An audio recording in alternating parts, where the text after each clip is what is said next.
Bahkan orang Islamnya sendiri sudah mulai jenuh dengan keislaman. Seorang yang diangkat sebagai kiai, umur sudah 3 hari lagi mau mati, berani-beraninya mengatakan Islam belum sempurna. Kalau kata saya bukan Islamnya nggak sempurna, otaknya itu yang nggak sempurna. Islam ini bukan agama orang. Islam ini bukan agama yang dibuat oleh manusia. Islam ini agama yang diciptakan oleh Allah, dan Allah sudah mematenkan lewat Al-Quran, inna dina indallahil Islam. Sesungguhnya agama menurut Allah, agama yang diciptakan oleh Allah, agama yang dipilih oleh Allah, agama yang dilindungi oleh Allah, hanya agama Islam. Diturunkan kekasih Allah, yaitu Nabi kita Muhammad SAW, untuk mengajarkan, mengenalkan, kemudian agama Islam tersebar di seluruh dunia, bahkan di negara-negara Afrika, negara-negara Barat yang komunisnya banyak, Kristennya banyak, sekarang berlomba-lomba untuk masuk Islam. Bahkan gereja-gereja mereka nganggur, tertutup. Kenapa di Indonesia mau dihancurkan?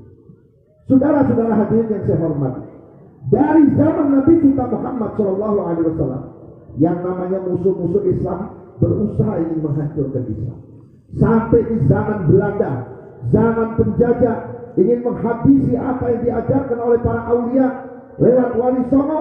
Alhamdulillah, Islam di Indonesia masih tegar, tetapi banyak kaum munafik yang berhasil dididik oleh musuh-musuh Islam untuk menghancurkan Islam. Saudara-saudara hadirin, saya katakan di mana-mana, Islam tidak akan bisa dihancurkan. Kenapa?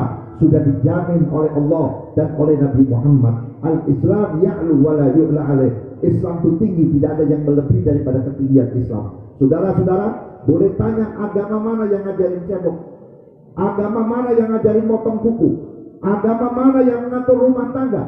Agama mana yang mengatur bagaimana cara mendidik anak? Kecuali agama Islam. Mohon maaf, bukan saya menghina agama yang lain. Agama yang lain cukup agama, tapi tidak memberi pendidikan bagaimana cara menutup aurat, bagaimana dengan cara yang paling kecil, cara makan. Makannya Nabi, kenapa Nabi Muhammad menganjurkan kita makan pakai tangan? Oh, kalau gitu umat Islam jorok. Yang jorok yang pakai sendok, yang pakai garpu. Yang namanya sendok, yang namanya garpu, walaupun di restoran yang termahal, tetap bekas orang. Sebelum antum datang yang makan bengek.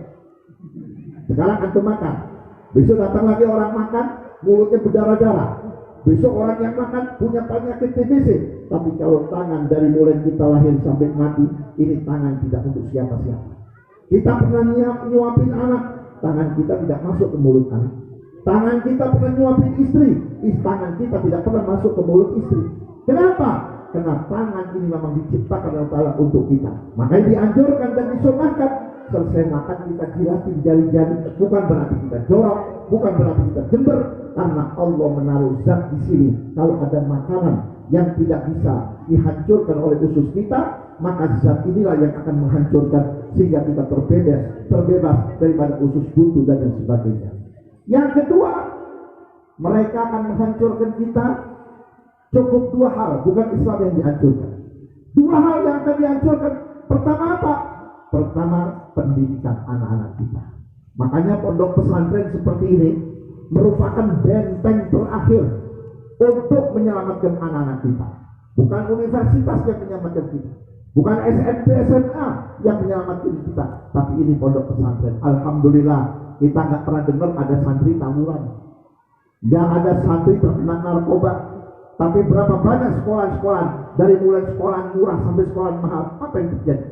Diajar di sekolah sekian tahun, begitu mau dewasa, gara-gara berantem ditusuk mati, sia-sia. Berapa juta uang yang sudah kita keluarkan untuk membiayai anak-anak kita sekolah, tapi anak-anak kita belum tentu bisa mendoakan kita sebagai orang tua. Saudara-saudara hadirin, pondok pesantren inilah yang bakal menyelamatkan kita, yang bakal membina kita. Terus terang, orang tua di zaman sekarang ini sudah beda dengan orang tua di zaman dulu. Sampai Nabi pun mengingatkan kepada kita, alimu auladakum fa innahum khuliqa ghayra zamanikum. Ajari anak-anakmu, didik anak-anakmu, karena mereka diciptakan oleh Allah Ta'ala bukan di zaman kamu sekalian. Artinya apa? Dulu zaman saya, zaman bapak-bapak yang udah tua-tua, sebelum kita kenal guru ngaji, emak kita yang ngajarin juz amma. Betul tidak? Bapak kita yang ngajarin juz amma. Yang maghrib kita dijewel, disentil, ditabok hanya gara-gara salah membaca huruf Al-Quran. Begitu khatam juz amma, kita dibawa ke rumah guru ngaji, dibawa ke rumah kiai, dititipkan oleh orang tua dengan kata-kata yang sopan. Guru, kiai, selamat datang pada hari Bapak.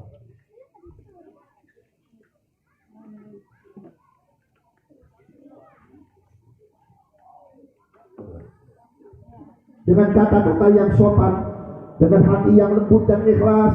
Guru, kiai, ajengan, ustadz, habib, ini anak saya.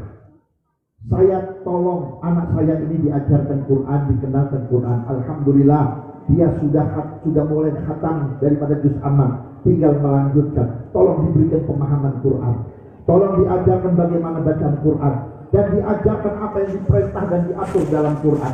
Pulang sama orang tua, pulang tidak tinggal diam, punya uang dicelengin, sisa belanja, sisa beli rokok ditaruh. 1 bulan ditaruh di amplop, dikirimkan kepada guru ngaji. Guru, bukan saya balas jasa guru, bukan saya balas daripada harganya Al-Quran, tapi ini sekedar untuk nambah-nambahin bayar listrik, nambah-nambahin bayar beli kapur tulis. Tapi sekarang mana saudara? Perhatian kita nggak ada kepada pendidikan agama. Santren-santren banyak yang gratis, santren-santren banyak yang nggak bayar kepada guru. Padahal lewat pesantren ini antum yang bakal beruntung nanti dikubur.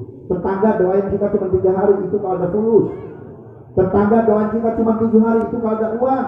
Kalau antum mati nggak punya anak yang soleh, punya anak yang tidak ngerti agama, ditambah nggak punya apa-apa, siapa yang doain kita, saudara-saudara? Saya waktu belum sakit, ya kurang lebih tahun 2015, ada tetangga saya meninggal dunia. Saya ikut nganterin di makam di daerah Brebes Bogor sana. Pas jenazah mau dimasukkan, mendung, udah hampir hujan. Saya cari tempat teduh. Saya minggir, terdengar ada orang baca surat Yasin. Aduh, enak, bagus. Saya cari di mana ini arahnya. Subhanallah, di ujung sana ada anak muda nggak pakai peci, celana panjang, pakai kemeja, dia baca Yasin. Saya deketin, ternyata yang baca Yasin bukan dia yang baca, handphonenya yang baca. Saya tegur, ini siaran model apa? Maaf Pak, saya ini baru pulang dari Amerika. Saya 8 tahun sekolah di Amerika. Saya baru dengar ibu saya meninggal. Setelah 3 hari saya datang kemari. Saya nggak tahu, jangan pun baca Quran, jangan pun baca Fatihah. Sholat saya sudah lupa, wudhu saya juga nggak tahu. Begitu saya turun, saya bingung. Saya tanya sama supir saya, Mas, ada nggak di dalam handphone Mas surat Yasin yang terbaca di sini? Oh ada, bisa. Nah ini kalau kita tidak peduli dengan pendidikan agama, besok-besok antum mati ditahlilin pakai handphone, disolatin pakai handphone, semuanya serta handphone. Apa yang kita mau peroleh, saudara? Saudara-saudara hadirin, kalau kita meninggalkan anak yang soleh, tiap detik dikirimin pahala. Baru anak kita niat mau sholat sudah dapat pahala. Baru anak kita mau takbiratul ihram sudah dapat pahala.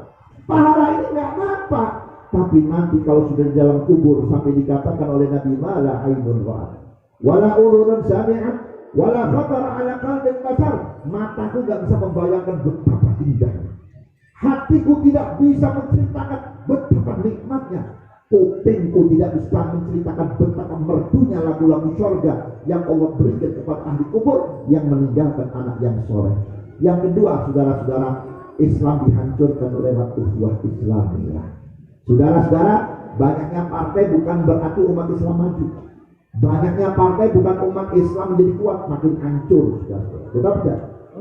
Sekarang partai-partai Islam, PKB menang, yang untung orang PKB-nya, yang bagi-bagi rezeki dia. Kita nggak kebagian apa-apa karena kita bukan orang PKB. Nanti PKS juga begitu. P3, Partai Persatuan, tidak pernah menyatukan umat. Kita bisa lihat mereka ketika berkampanye, dia butuh tenaga kita, butuh masa, butuh kita, butuh yel-yel Allahu Akbar.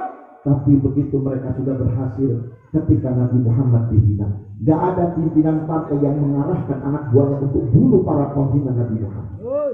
Gak ada para pemimpin partai Islam yang menyuruh, ayo kita potong kakinya perempuan yang menginjak Al-Quran. Tidak ada. Kenapa?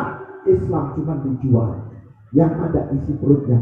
Pantas kalau Nabi mengatakan 14 abad yang lalu, wa yabi'u dinahu bi'aradi minad dunya, dijual agamanya dengan sepotong dunia. Maka oleh karena itu benar yang dikatakan oleh Habib Muhammad bin Husain Atas bahwa umat Islam ini banyak yang tidur, tidak faham, kadang-kadang faham, kadang-kadang tidak mau melakukan dan tidak mau mengamalkan. Mahabbah kepada Nabi Muhammad, ada perkembangan di dalam muamalah kita, di dalam akhlak kita, di dalam perjuangan kita, di dalam ukhuwah kita. Barulah mahabbah kita sampai kepada Nabi Muhammad Sallallahu Alaihi Wasallam. Mungkin ini dapat saya sampaikan, kurang lebihnya mohon maaf, dan saya minta maaf kepada Habib Anis. Saya mau langsung ke Cikarang. Ya, insya Allah lain waktu dan kesempatan kita bisa ketemu lagi. Assalamualaikum warahmatullahi wabarakatuh.